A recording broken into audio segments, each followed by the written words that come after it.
জেলেদের দাবির প্রেক্ষিতে তৎকালীন মাননীয় প্রধানমন্ত্রী বেগম খালেদা জিয়া উন্মুক্ত জলমহল প্রথা, ইজারা প্রথা বাতিল করে দিয়েছেন। তিনি আজ পৃথিবীতে নাই, জীবিত নেই। আমরা মহান আল্লাহ রাব্বুল আলামিনের নিকট তার বিদেয়ী আত্মার মাগফিরাত কামনা করছি। প্রিয় কাউন্সিলর, ডেলিগেটবৃন্দ, আমাদের লক্ষ্য সমগ্র বাংলাদেশে প্রতিটি ইউনিয়নে 100 জন করে জাতীয় মৎস্যজীবী সমিতির সদস্য সংগ্রহ করতে চাই। এই লক্ষ্য পূরণে আপনাদের সকলের সাহায্য সহযোগিতা কেন্দ্রীয় কমিটি একান্তভাবে কামনা করে। মৎস্যজীবীদের কল্যাণে সারা বাংলাদেশে প্রতিটি উপজেলায় সরকারি বিধান মোতাবেক 20 একর করে সরকারি জমি দীর্ঘমেয়াদী লিজ নিতে চাই। যদি আমরা এই কার্যক্রম সফল করতে সক্ষম হই, তাহলে জেলেদের পুনর্বাসনের জন্য যে কোনো উন্নয়নমূলক প্রকল্প গ্রহণ করতে সক্ষম হব ইনশাআল্লাহ।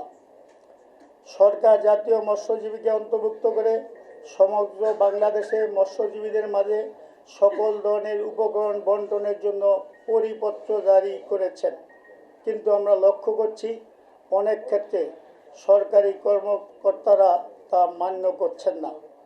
আমরা পরিপত্রের পূর্ণ বাস্তবায়ন দাবি করছি। প্রিয় ডেলিগেট কাউন্সিলর ভাই বোনেরা, আমরা লক্ষ্য করছি বাংলাদেশের সাগর, নদী, হাওর, বাওর এলাকাসমূহ মাছের আকাল দেখা দিয়েছে। এর অন্যতম কারণ আমরা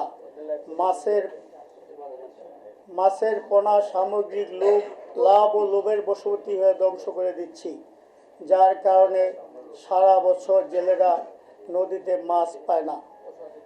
ফলে দেনার দায়ে জর্জরিত হয়ে জেলে সম্প্রদায় পরিবার পরিজন নিয়ে দিন দিন নিঃস্ব হয়ে যাচ্ছে। ভবিষ্যৎ প্রজন্ম ও আমিষ ও পুষ্টির অভাবের মুখে পড়েছে। তাই আসুন আমরা মাছের পোনা নিধনের মতো ঘৃণিত কাজ থেকে আমরা নিজেরা বিরত থাকি এবং সরকারের মৎস্য সম্পদ রক্ষায় গৃহীত কার্যক্রমের সার্বিক সহযোগিতা করি।